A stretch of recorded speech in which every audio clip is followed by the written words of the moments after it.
à tous, aujourd'hui on se retrouve dans la deuxième partie de cette vidéo. Donc là on va remonter le LSD, donc le différentiel à glissement limité, l'autobloquant de M3 à 3 litres. On va le remonter donc dans le carter pour la E30 avec un couple conique de 3,24 TD, donc c'est un ratio 3,25. Et on va remonter donc tous les roulements, donc ça c'est tous les roulements de pignon et puis pour les coupelles sur le côté. J'ai aussi le carter, donc c'est un carter en aluminium avec un refroidisseur, donc ça devrait être pas trop mal. Et puis le pont qui a été, enfin le carter de pont qui a été entièrement sablé et entièrement repeint, donc il a été repeint à l'époxy. Donc voilà, tout est comme neuf, c'est assez propre.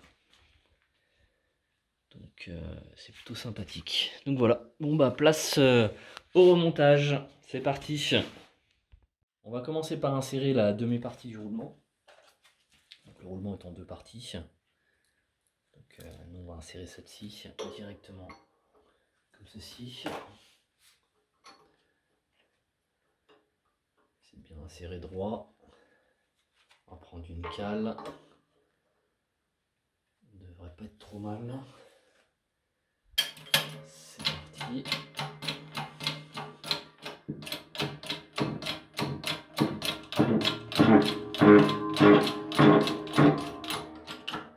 Et voilà, quand c'est dur, c'est que c'est bon. On enlève la cale. Et voilà, donc c'est bon, c'est bien inséré. Donc ça doit bien rentrer à fond. Alors maintenant, place à l'installation du pignon. On le positionne comme ça. Je vais essayer de m'aider de ça, j'espère que je vais y arriver.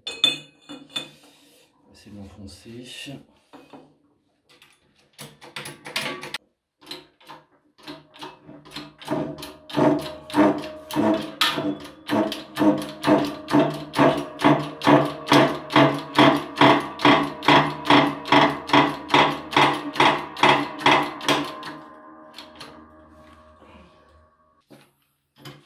Hop. Je vais utiliser un tube comme ça. Et donc là c'est bon.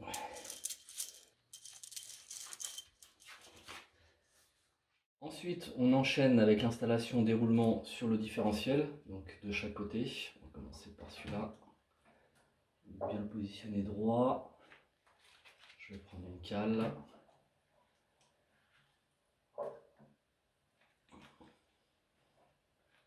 Voilà. Et c'est parti.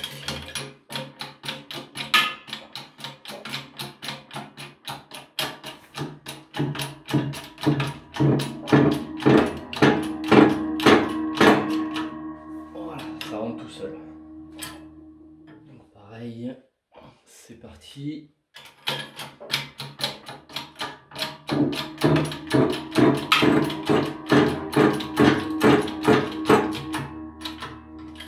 Et voilà. Bon, avec la presse, ça va tout seul.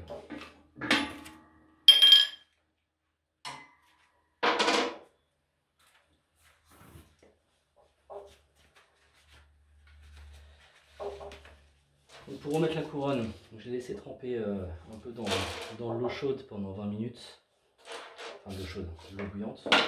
Ça sera peut-être plus facile à remettre. Et je vais prendre des vis un petit peu plus longues pour essayer de pouvoir la choper. Parce qu'elle ne va pas forcément bien rentrer. Ça rentre pas plus que ça. On va voir ce que ça donne. Si je peux arriver à serrer un peu.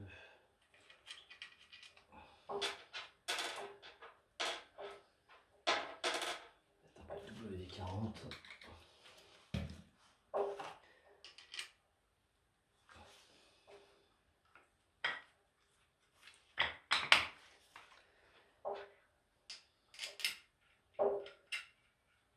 Voilà, comme elles sont un peu plus longues les vis, ça permet de les choper.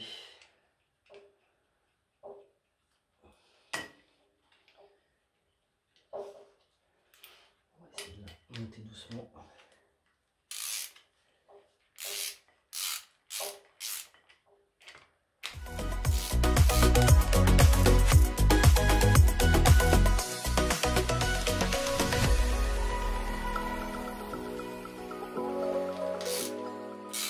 Voilà.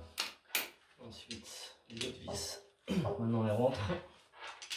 Elles sont assez longues.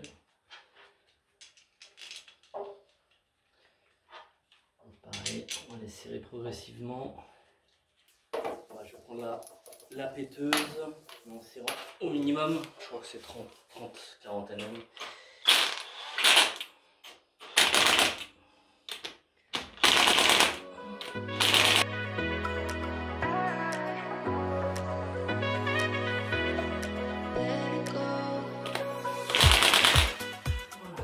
Voilà, c'est pas serré fort, hein, c'était juste serré genre à 30 mm.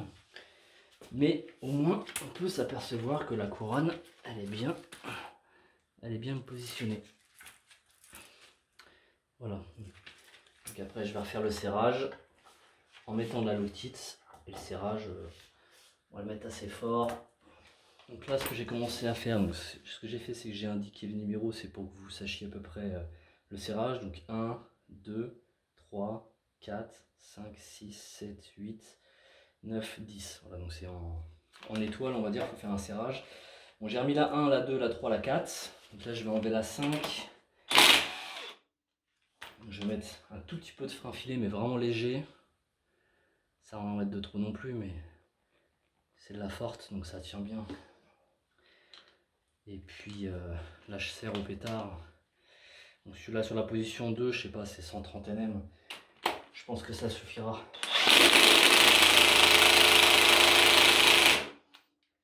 Parce que le problème c'est qu'à la main tout seul c'est impossible, il faudrait le foutre dans un étau, mais c'est un peu la misère. Donc c'est pas grave. Je crois que 120 Nm ça fait le taf. 120, 130.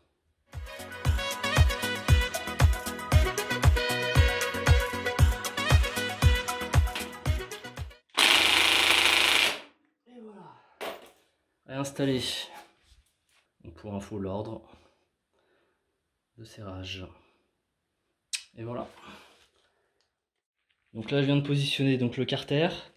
Là ce qu'on va faire c'est qu'on va remettre donc la cale donc pour le couple conique. Donc ça c'est important, ça va conserver avec le couple conique. C'est pas celle du carter qu'il faut garder, c'est celle du couple conique. Donc celle-là, donc la cale, on va la remettre à l'intérieur. Comme ceci. Et ensuite on va mettre donc la coquille du roulement. Donc là, elle va venir se positionner donc comme ceci, dans ce sens-là. Voilà. Et après, bon, ça va être un peu compliqué pour filmer, mais je vais essayer de mettre le trépied pour qu'on puisse voir un peu.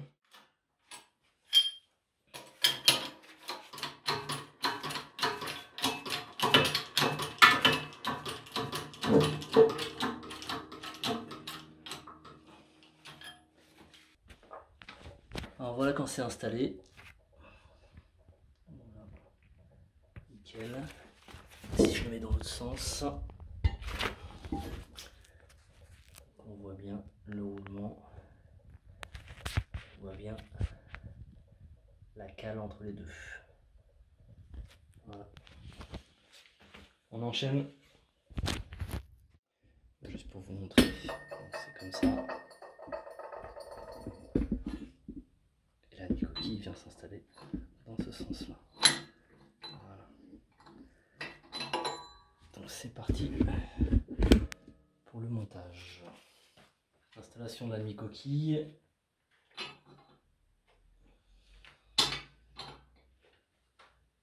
Voilà. Prendre une cale.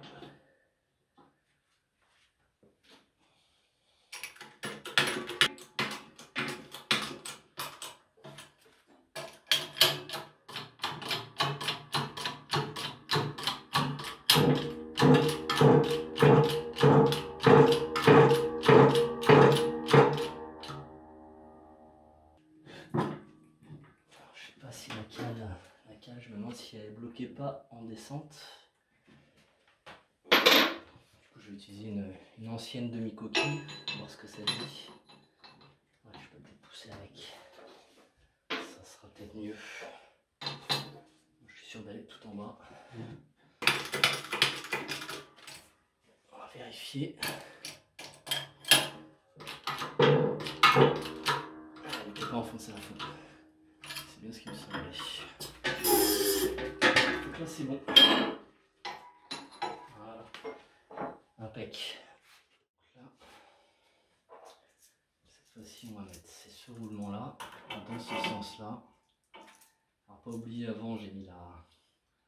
Je n'ai pas réussi à la récupérer, mais c'est l'espèce de douille de compression. C'est une douille en métal. Je n'arriverai pas à la ressortir. Bon, je vous mettrai une photo.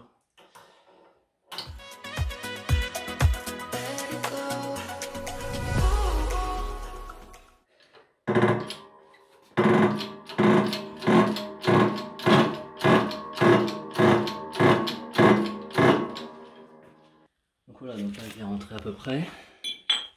Bon, par contre on voit qu'il y a du jeu, donc ça sera au serrage. Donc on va remettre ça dessus.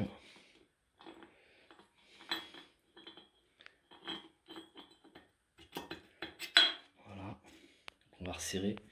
C'est là où il faudra faire attention donc en serrant, parce que le but c'est d'arriver à avoir à peu près 2,5-3 Nm de force en rotation. Donc quand on aura 2,5-3 Nm de force, le serrage sera ok. Le problème c'est qu'il faut serrer très fort, genre 200-300 Nm. Et au fur et à mesure, ça va se durcir au fur et à mesure tout doucement. Mais il ne faut pas que ça devienne trop dur, sinon vous allez en fait vous allez niquer la douille d'écrasement qu'on a mis à l'intérieur. Parce que c'est une douille qui va, au serrage, qui va rétrécir au fur et à mesure, qui va se comprimer. Mais si vous serrez trop, et du coup c'est trop serré et qu'on est hors tolérance, le problème c'est qu'il faut renlever le roulement, il faut renlever la douille et en remettre une nouvelle. C'est pour ça qu'il faut faire super attention. Donc là je vais serrer. Je pense que je vais serrer vite fait au pétard au début, légèrement, mais vraiment tout doucement. Et parce qu'en fait le problème c'est que c'est super dur de serrer ça à la main, parce qu'il faudrait le foutre dans un étau, il faudrait être deux. Là je suis tout seul, donc c'est un peu la misère. Bon, on va voir. On va serrer ça, on va voir ce que ça donne. Donc là maintenant on va remettre le joint spi. Donc là on va remettre le joint spi, on va le poser comme ça. Après je vais juste mettre un petit peu légèrement de pâte à joint, mais vraiment c'est léger, hein, c'est juste histoire de... Juste un tout petit peu sur le pourtour du joint spi. Bon, je ne sais pas si c'est d'une grande utilité, mais bon, c'est l'histoire d'eux. Je crois que je vais le faire.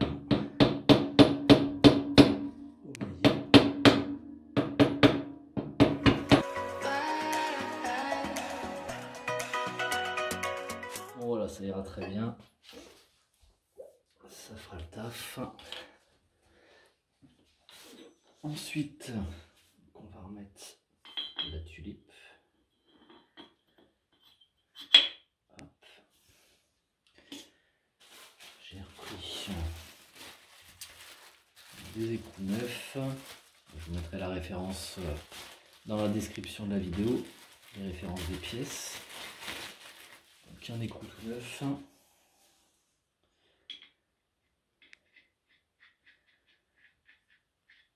Et là, il faut qu'on arrive à serrer pour avoir un couple en rotation d'environ 2 Nm, 2 à 3 Nm.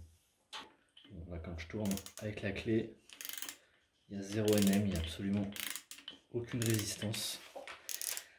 Donc on va resserrer un peu plus fort jusqu'à avoir 2 à 3 Nm de résistance.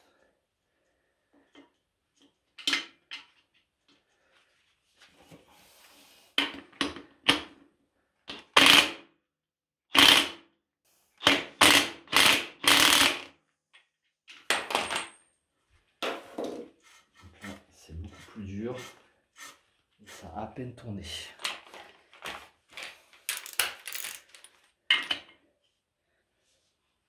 De Newton, ouais. Je crois qu'on est à peu près bon là. Je vais pas serrer plus. On est autour de 2 newtons.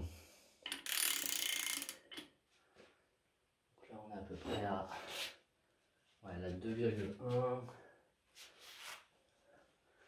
2,1, 2,2. Donc là on est bon. Je vais passer à plus.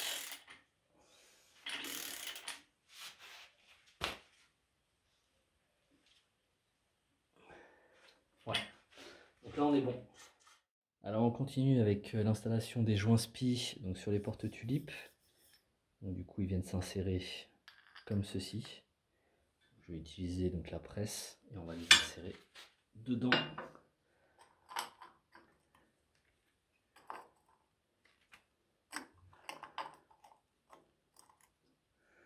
C'est surtout bien le rentrer droit parce qu'après c'est un peu la merde.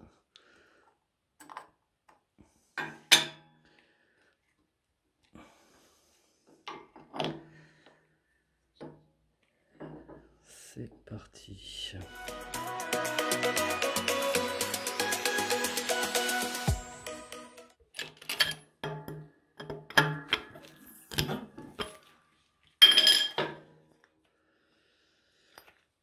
Donc là, pareil, je pense qu'on est plutôt bon.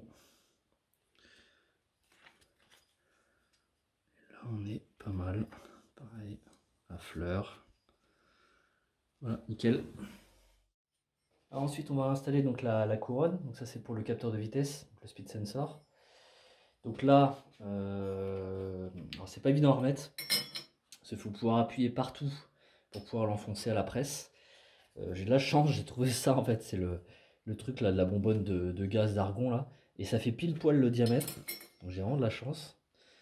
Ça fait vraiment pile poil le diamètre. Donc ça rentre dedans. Donc je vais pouvoir m'en servir pour le rentrer à la presse. Donc on va voir. Si on a de la chance, ça devrait le faire. Bah nickel, ça marche impeccable.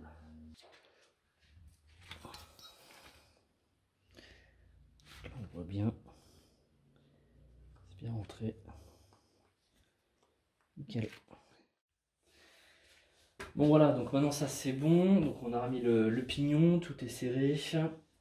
On a préparé donc les supports là pour les tulipes. Donc on va pouvoir les remettre. Donc important.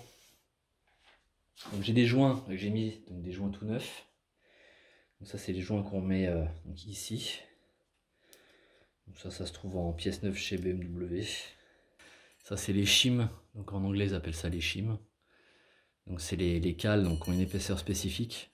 Et c'est ça qui va permettre de régler le backlash comme en usine. Donc il faut bien se rappeler donc, de la gauche et de la droite. Donc, moi je les avais notés, là j'avais mis un truc en plastique, c'était pour les repérer. Pour les remettre dans le bon ordre. Et ensuite on va remettre le différentiel. C'est parti. Donc c'est parti pour la réinstallation du différentiel. On y va. Donc surtout pas le faire tomber. Sinon le pignon il est dead.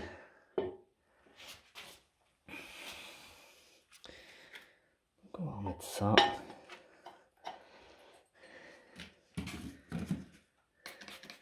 Mettre un peu W40 pour que ça glisse.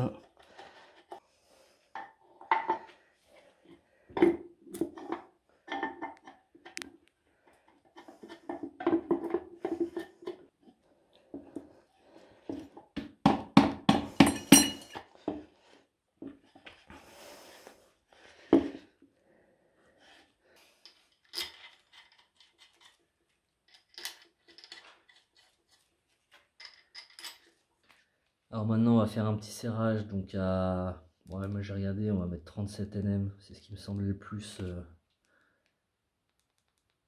près de la vérité. On va mettre 37, c'est pas mal.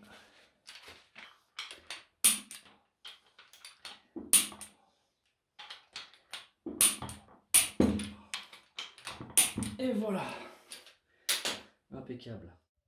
Voilà, donc maintenant donc, que tout est installé, on va mesurer donc le backlash. Donc c'est la distance, enfin le jeu entre le pignon et la couronne. Donc ce jeu doit être quand même bien respecté.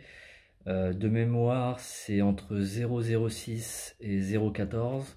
Donc c'est entre 6 centièmes et 14 centièmes, si je dis pas de bêtises. Donc j'ai placé le comparateur sur la couronne. Et du coup, on va vérifier, donc je l'ai mis à 0. Et on va vérifier donc la distance max et mini. Voilà, donc là j'ai 7, donc 0,07. J'ai 7 centièmes, si je dis pas de bêtises. Donc là on est dans la tolérance mini. Donc là on est pas mal. Alors maintenant on va remonter le carter. Donc c'est un carter en aluminium, donc avec un système de refroidissement. Donc ça fait comme un radiateur. Donc voilà, c'est toujours ça de prix. Donc on va mettre de la pâte à joint tout autour. C'est parti.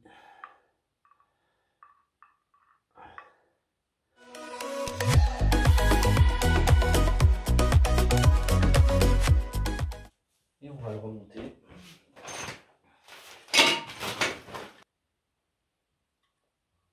Donc remontage. Je vais mettre là pour pas qu'il se casse la gueule. Donc le radiateur vers le bas. Donc on pose ça là.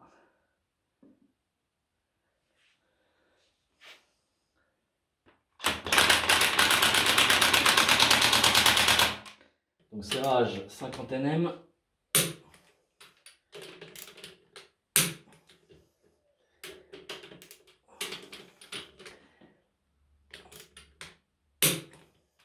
Et voilà, donc le différentiel complètement remonté. Voilà, pratiquement comme neuf, enfin presque.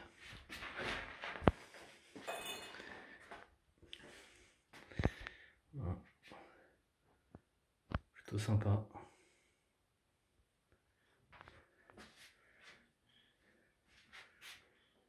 Donc là on peut bien voir que les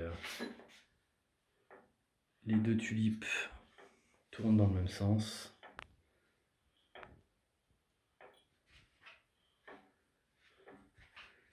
Voilà, donc c'était un autobloquant qui avait été modifié à 40%. Donc là il est quasiment neuf, les disques sont quasiment neufs. Il allait rouler peut-être 2000 km. Voilà, donc là il faudra juste que je remette donc, le capteur pour la vitesse, pour les km/h. Et puis là il manque juste la rondelle de sûreté. Il faut que j'aille en acheter une chez BM. Voilà, c'est la fin de l'épisode. J'espère que ça vous a plu. Abonnez-vous, likez.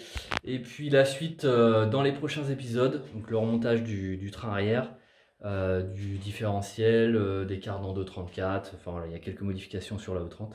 Donc il y a encore pas mal de boulot. Comme on dit, doucement mais sûrement. Voilà, voilà. Allez, à plus. Ciao, ciao.